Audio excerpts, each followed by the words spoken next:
সন্তানকে না বলা মায়ের কিছু কথা পুরোটা পড়লে গায়ের লোম দাঁড়িয়ে যাবে। একদিন সবকিছু ফিরে আসবে, হারিয়ে যাবে ঘুম, শান্তি, নিজের জন্য সময়, ফিরে আসবে অবাধ স্বাধীনতা, ফিরে আসবে নিশ্চিন্ত নিশি।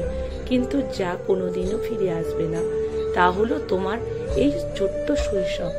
আর সকাল সকাল উঠে তোমার ময়লা কাঁথা চাদর ধোয়া তারা থাকবে না। তোমার জন্য আর শখ করে নতুন খেলনা কেনা হবে না।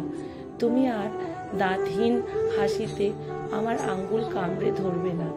না না বলার ভঙ্গিটা দুই মুঠো হাত দিয়ে আমার চুল ছিঁড়ে দেবে না। তুমি বাবার চুল ধরে টেনে দু মুষ্টি করে হাসবে না। তোমার জন্য আলাদা রান্নার সেই ছোট্ট ছোট্ট পেরেশানিগুলো আর থাকবে না। বাড়ির কোনো ছড়িয়ে থাকা খেলনাগুলো তুলে নিতে হবে না।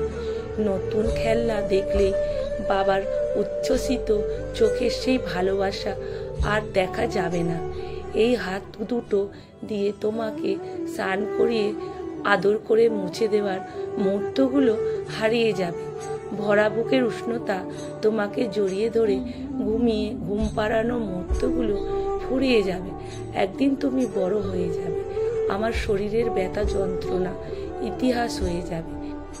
যেদিন প্রথমবার ছেঁড়া পাটা সেলাই করা শরীর নিয়ে তোমাকে বুকের মধ্যে চেপে ধরেছিলাম, সেই দিনও স্মৃতি পাতার ঝাপসা হয়ে যাবে। তারপর দিন যাবে, মাসে যাবে, বছর পেরিয়ে যাবে, তুমি আমার কোলে ছেড়ে নিজের ছোট্ট দুনিয়ায় পা রাখবে।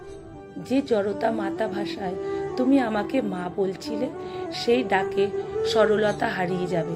তুমি বড় ব্যস্ত হয়ে পড়বে তোমার নিজস্ব জীবন নিয়ে। তখন আমাদের মা বাবার সমস্ত ব্যস্ততা ছুটি পাবে। তুমি থাকবে ব্যস্ত আর আমরা থাকবো অতীতের স্মৃতি হারিয়ে যাবে। যে শৈশব তোমার মনে আবছা হয়ে যাবে, সেই শৈশব আমাদের হৃদয়ে চিরকাল ঝকঝকে জ্বলবে। কখনো একটিবার মনে পড়বে হয়তো তোমাকে ঘুম পাড়াতে, খেলনা গোছাতে, ভালোবাসায় ভিজিয়ে রাখবে সেই সব দিনগুলো। আর আমাদের মনে পড়বে তোমার ছোট্ট হাতের টান, দুধের গন্ধ, মাথা, শরীরের উষ্ণতা, তোমার নির্ভরতা, তোমার অবুঝ ভালোবাসা। সেই সব অনুভূতি কোনো বিকল্প আর কোনোদিন খুঁজে পাওয়া যাবে না। কারণ শৈশব একেবারেই আসে আর তা হারিয়ে গেলে আর কখনো ফিরে আসে না। মায়ের ডায়েরি, লেখা সংগৃহীত, পাঠে অনিতা ভট্টাচার্য।